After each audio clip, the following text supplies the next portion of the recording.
J'ai été son dernier chef d'état-major, c'est quand même important.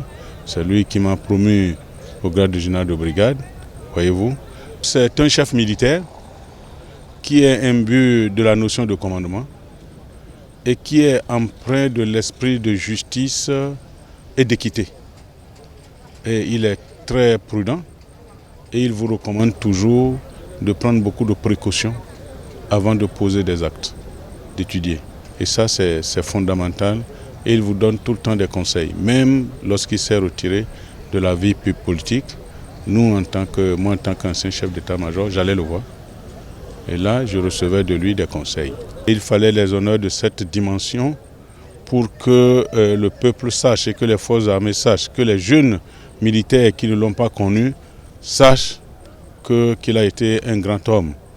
Le général Mathieu Kérékou est soldat dans l'âme.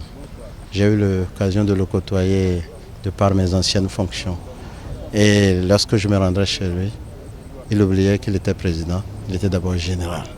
Et il me faisait la place qui était la mienne en tant que ministre de la Défense, c'est-à-dire ministre de son secteur.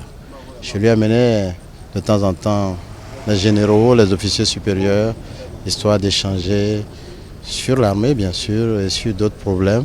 Et j'ai vu qu'il était très heureux lorsque je lui amenais ses compagnons d'armes. C'est pourquoi je retiens de l'homme le soldat. Donc la rigueur, la discipline, la justice. C'est ces trois éléments qu'il a appliqués en politique. C'est ce qui fait aujourd'hui qu'il nous laisse des traces indélébiles dans tous les compartiments de la nation.